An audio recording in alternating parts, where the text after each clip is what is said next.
guys, I'm redoing an art supply video that I did a few months ago because when I watch it back I realise how rough and rushed it seems, and I feel like I didn't really go as in-depth into some of the things I use as much as I'd have liked to.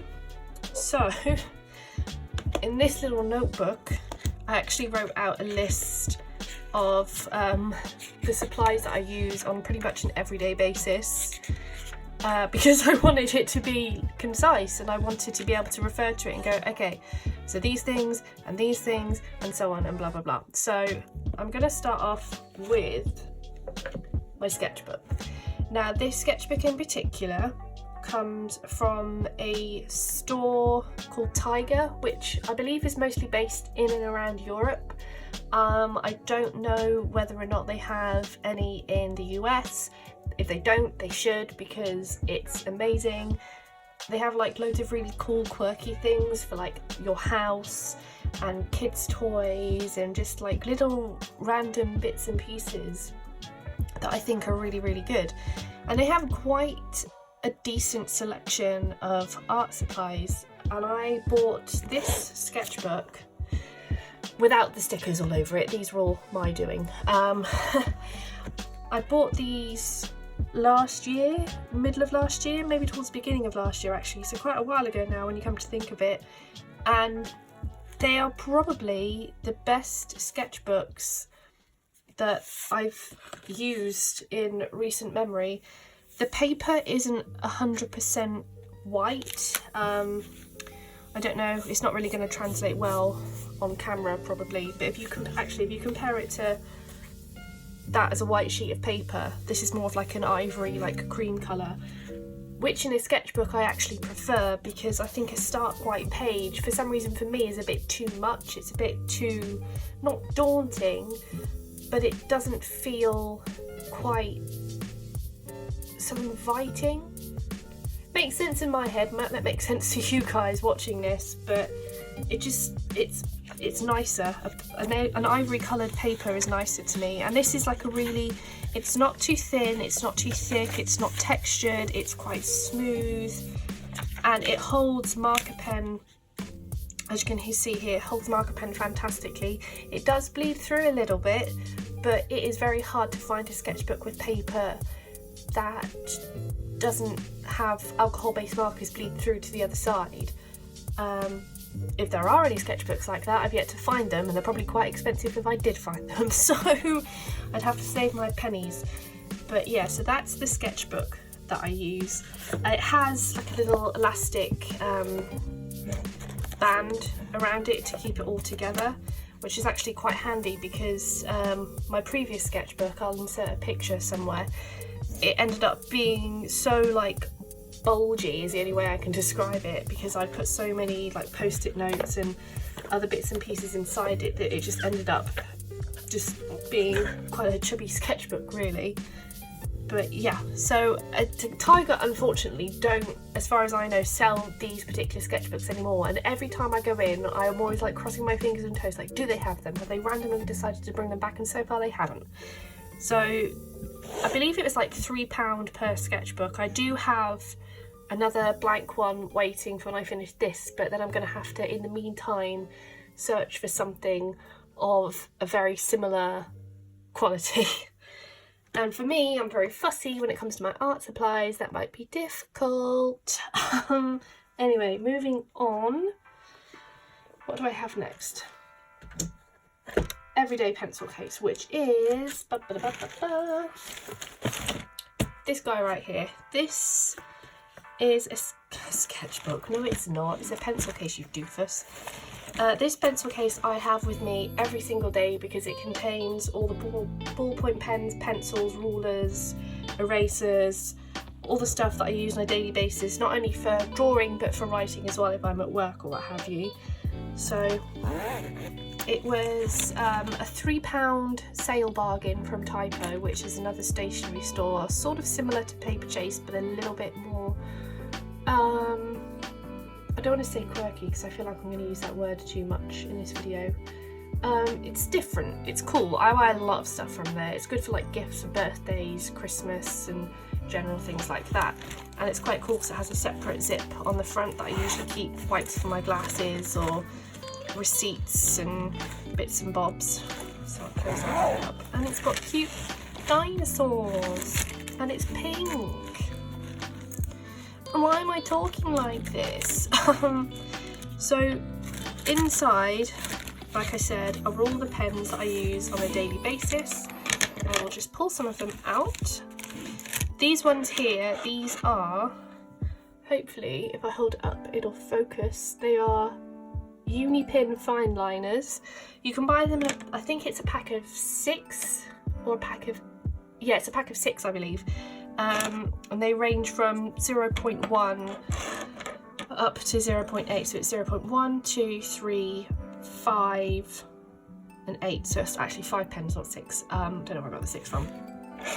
The ones that I use the most are 0.8, I use 0.5 quite a lot, and 0.3. Those are like the main ones that I use.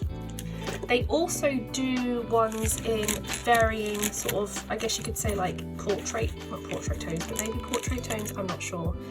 They do brown and they do grey. They do, this is like the dark grey, I have a lighter one as well somewhere. In terms of pencils, I use nothing but a mechanical one. I'm obsessed with mechanical pencils. I feel that they draw so much better than a normal HB. That's just a personal preference I have. I've always preferred to use a mechanical pencil when drawing because you never really have to stop every 5 minutes to sharpen them. You just go click and it's done.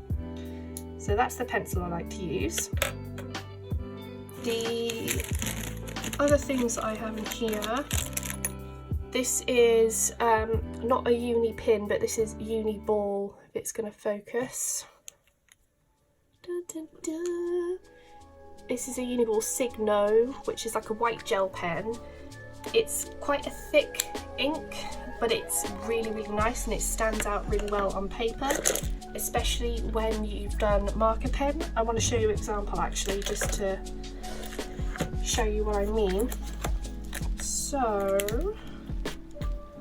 if you look on here, so I used the gel pen for highlights on the end of the nose, in the corners of the eyes, on the bridge of the nose, on the lips, and it stands out rather than soaking into the paper underneath. So this pen's my favourite.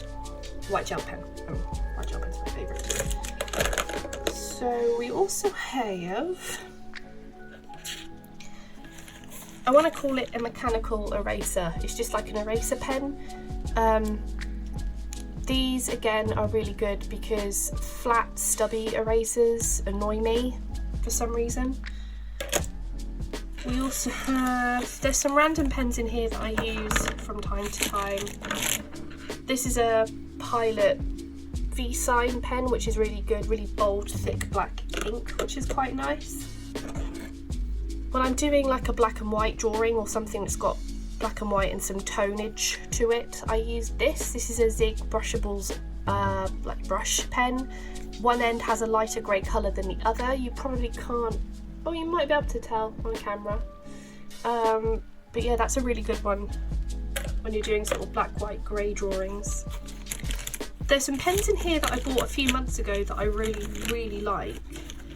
And it's by, well, I say it's by, they're by a woman called Jane Davenport. Her collection's just recently become available in Hobbycraft in the UK, and all of her art supplies are based on makeup. So these are meant to be like eyeliner pens. I'll see if I can show you. So it's like a really fine brush nib, and this is like really nice matte black ink when it dries. And then I've also got metallic gold glitter one as well. This is really nice for details and highlights, but as you can see, they're based on makeup pens, of which I have none because I don't know how to use makeup. rest of what's in here is just sort of ballpoint pens and other bits and bobs. So I'll pop everything back in there. In terms of other pens that I use, we have these Stabilo fine liners, which are all different colours of the rainbow. These are 0.3 nib size, so they're quite fine. They're really good for, I use them especially for hair when I'm doing drawings, because it's really good for detail work. I don't know if this is the largest set they do. It might be, it might not be. But yeah, lovely, lovely rainbow colours. And then, how are we moving on to next? Markers. Yes, now markers are the big thing for me at the moment. This pencil case is another one that I carry around with me on pretty much a daily basis, and I'm going to have to soon think about getting a bigger one because this is getting full. The markers that I use mostly are Copic or Copic Chow. They are the lesser expensive or the least expensive of the Copic range, because Copic Chow is like, so I don't want to say beginner, sort of entry-level marker pen, and then you have Copic Sketch, which are slightly more expensive. The main difference between, as far as I know, between the two are that Copic Chow don't hold as much ink as a Copic Sketch pen. You can buy refillable ink sort of bottles for Copic Chow. All you have to do is pull the end of one of the nibs out. I tend to use the chisel nib because it's easier to get out of the pen barrel, and then you just put a few drops in, sort of let it sit for a little bit, and then you're good to go again. It's the more economical way of keeping your markers going than continuously buying more and more. I think, as far as I know, the refill ink goes for about £7 to £8, and you only have to put, I'm trying to think now, the last time I filled one up I used about 5 to 6 drops of ink, I think. Maybe a little bit more, maybe no more than 10 I would say, and then your pen's good to go for however long you use it for. Obviously I use more colours than others. I tend to use more of the portrait skin tones quite a lot, so those are always the ones for me that run out the fastest. But I have a very, very broad range of colours that I can't fit into my teeny tiny little hands, so I'm not going to get them all out and show you. It's a collection that I've built up over a couple of years because, as I say, even the entry-level Copic markers are quite expensive. Depending on where you buy them from, they range from about £3, £3.50 up to about £5, I want to say. The cheapest place I found them so far is a Copic shop online. I believe it's a UK based. They may have more websites for the US and the rest of the world, but like I say, it's a collection that I've built up over quite some time to try and save me a little bit of money rather than buying big sets all at once, which are quite expensive. The next lot of pens that I tend to use, not as much as the Copics, are these Spectra AD markers. They are almost as good, if not just as good as the Copic markers. I have only 2 sets at the moment, one of which I need to replace, which is the portrait one, because I do use it quite a lot for different tones within skin when I'm colouring. So there are 12 markers in each. Each set comes with a black marker, and then the portrait set also comes with a blending marker, but I don't really tend to use that much. So I've also got the floral one as well, which is more of like kind of like a rainbow set, as you can see. They're really good. They do have a bit of a strong smell to them, so if you're a little bit sort of sensitive when it comes to the smell of alcohol markers, sometimes they are quite strong, so just go easy with them. In terms of other supplies I use, I have this cute little set of letter stamps. I don't use these on a daily basis, but when I want to label things on my sketchbook, it's quite cute rather than just writing things all the time. This came from Tiger as well. This is like £2, I think, quite cheap. They're really teeny tiny, they're quite difficult to get out of the box, but they look really sweet when they're printed in my sketchbook. I also use, if you've followed my channel for however long it's been up for, I use a lot of post-it notes, and this is the box where I keep most of them in, although I do have more than this, and the collection is still ever growing because my mum keeps buying me post-it notes from wish.com, of which I'm eternally grateful for, don't get me wrong, but every other day there's like a little parcel that comes through our letterbox at home, and it's yet more post-it notes for me, which is quite sweet of her to do. I have loads of different colours, I have lots of different shapes as well. I have little pastel stars, I have neon coloured stars, they're quite cool. I have other ones, like I say, downstairs at different sizes. I have little miniature ones.